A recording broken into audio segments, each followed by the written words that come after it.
Roswell, Alien Interview. The letter from Mrs. McElroy.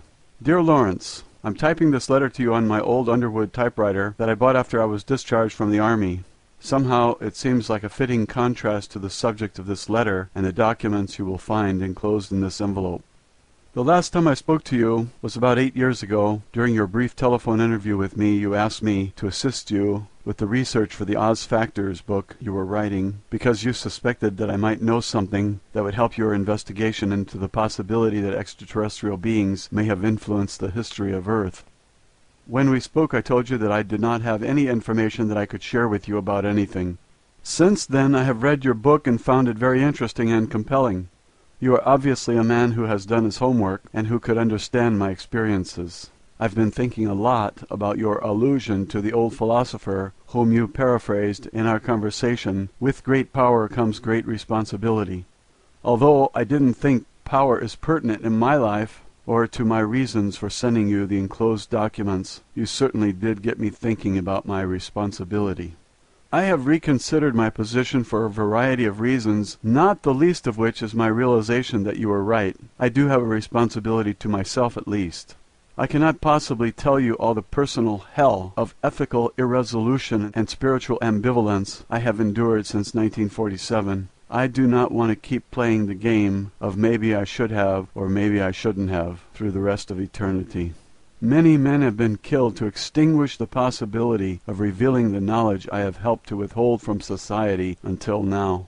Only a small handful of people on earth have seen and heard what I have had the burden of keeping secret for 60 years. All those years I thought that I had been entrusted with a great deal of confidence by the powers that be in our government.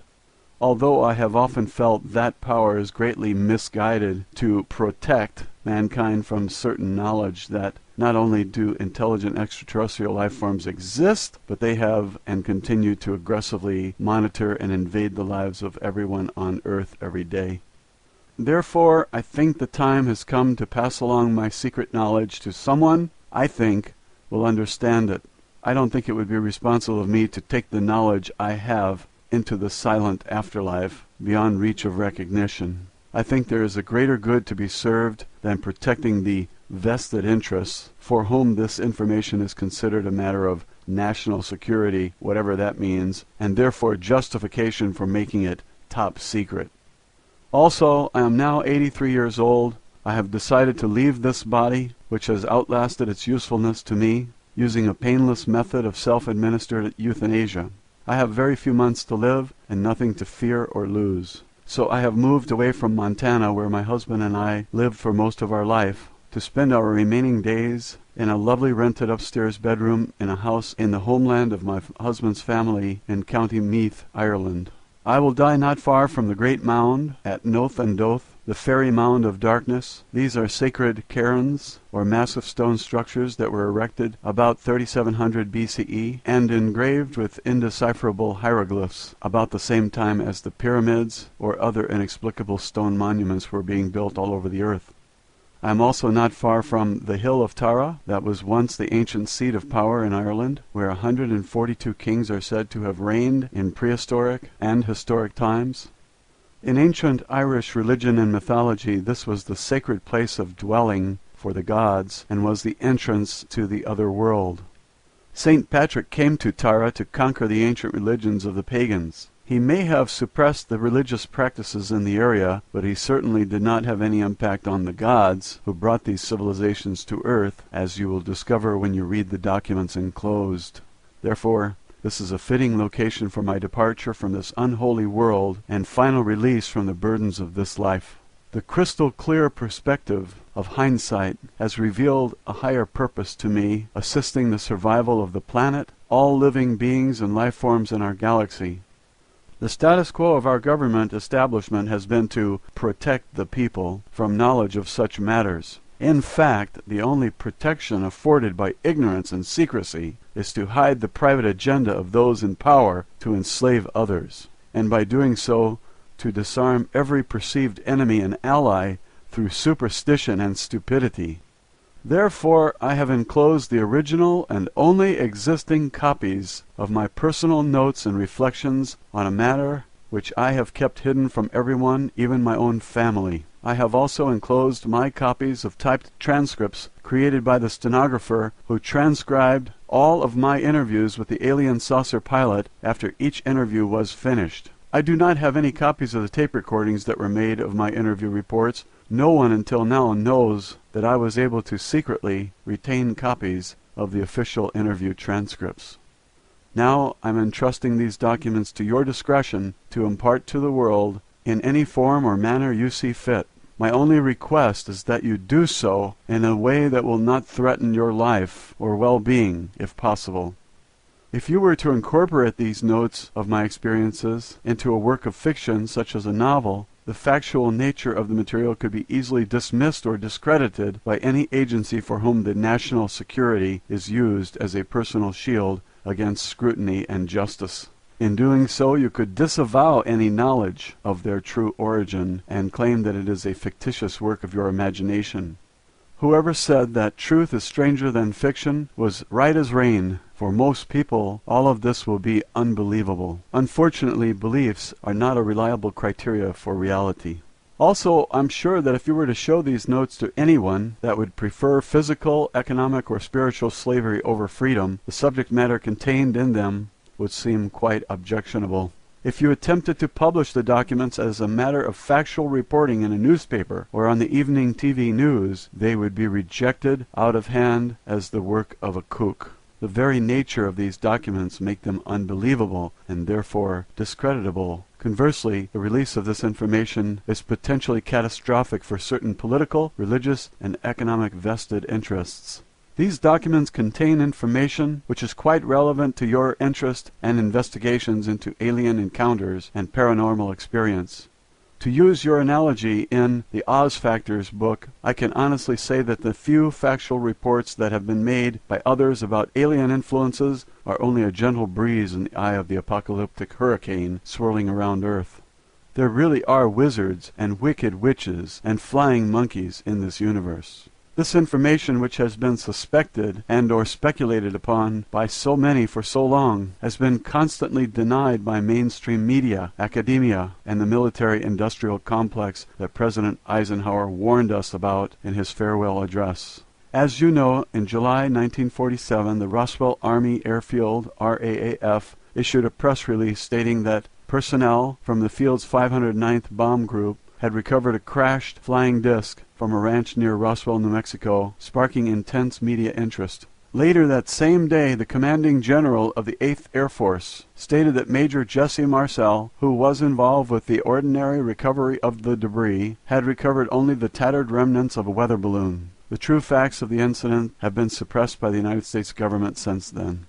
You may not know that I was enlisted in the U.S. Women's Army Air Force, WAC, Medical Corps, which was a part of the U.S. Army back then. I was assigned to the 509th Bomb Group as a flight nurse at the time of the incident. When the news that there had been a crash was received at the base, I was asked to accompany Mr. Cavett, the county intelligence officer, to the crash site as the driver of his vehicle and to render any needed emergency medical assistance to any survivors if necessary.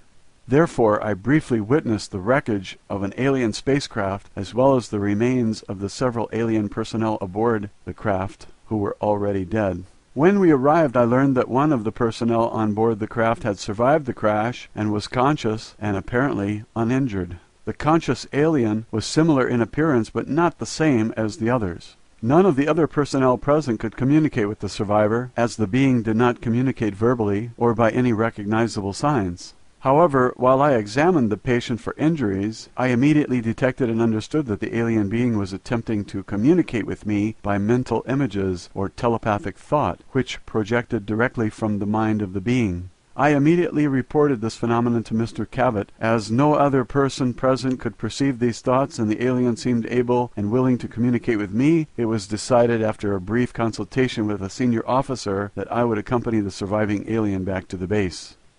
This was partly due to the fact that I was a nurse and could attend to the physical needs of the alien as well as serve as a non-threatening communicator and companion.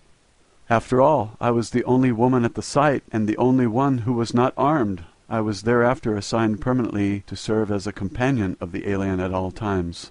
My duty was to communicate with and interview the alien and to make a complete report of all that I had discovered to command authorities. Subsequently, I was supplied with specific lists of questions provided to me by military and non-military personnel, which I was to interpret for the alien and record the responses to the questions provided. I also accompanied the alien at times during medical testing and the many other examinations to which the alien was subjected by staff from numerous government agencies. I was given a promotion in rank to Senior Master Sergeant to improve my security rating and to increase my pay grade from $54 a month to $138 per month for this very unusual assignment. I performed these duties from July 7 through August 1947, at which time the alien died or departed the body, as you will read about in my notes.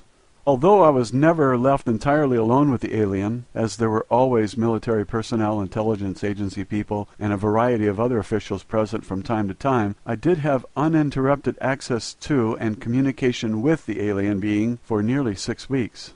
Hereinafter is an overview and summary of my personal recollections of conversations with the alien craft pilot, whom I came to know by the identity of Errol. I feel that it is my duty at this time, in the best interest of the citizens of Earth, to reveal what I have learned from my interaction with Errol during those 6 weeks, on the anniversary of her death or departure 60 years ago. Although I served as a nurse in the Army Air Force, I am not a pilot or technician. Further, I did not have any direct contact with the spacecraft or other materials recovered from the crash site at that time or thereafter.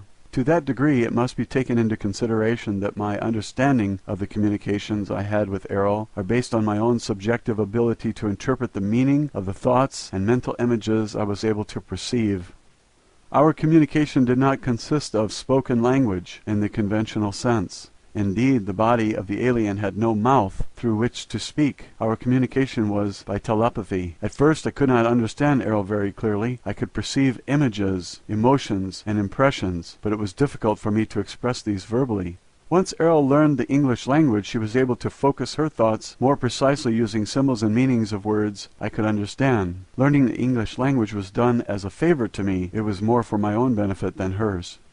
By the end of our interview sessions, and increasingly since then, I have become more comfortable with telepathic communication. I have become more adept at understanding Errol's thoughts as though they are my own. Somehow her thoughts became my thoughts. Her emotions are my emotions. However, this is limited by her willingness and intention to share her own personal universe with me. She is able to be selective about what communication I am allowed to receive from her. Likewise, her experience, training, education, relationships, and purposes are uniquely her own. This is the symbol of the domain. The domain is a race or civilization of which Errol, the alien I interviewed, is an officer, pilot, and engineer serving in the Domain Expeditionary Force. The symbol represents the origin and unlimited boundary of the known universe, united and integrated into a vast civilization under the control of the domain. Errol is currently stationed at a base in the asteroid belt, which she refers as a space station in the solar system of Earth. First and foremost, Errol is herself. Secondarily, she voluntarily serves as an officer, pilot, and engineer in the Domain Expeditionary Force. In that capacity, she has duties and responsibilities, but she is at leave to come and go as she pleases also. Please accept this material and make it known to as many people as possible. I repeat that it is not my intention to endanger your life with the possession of this material, nor do I really expect you to believe any of it either. However, I do sense that you can appreciate the value that such knowledge may have to those who are willing and able to face the reality of it.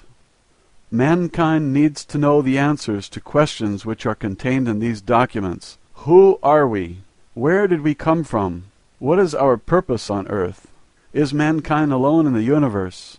If there is intelligent life elsewhere, why have they not contacted us? It is vital that people understand the devastating consequences to our spiritual and physical survival if we fail to take effective action to undo the long-standing and pervasive effects of alien intervention on Earth. Perhaps the information in these documents will serve as a stepping stone to a better future for mankind.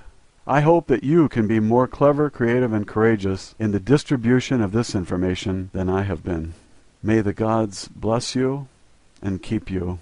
Mrs. Matilda O'Donnell McElroy, Senior Master Sergeant, Women's Army Air Force Medical Corps, Retired.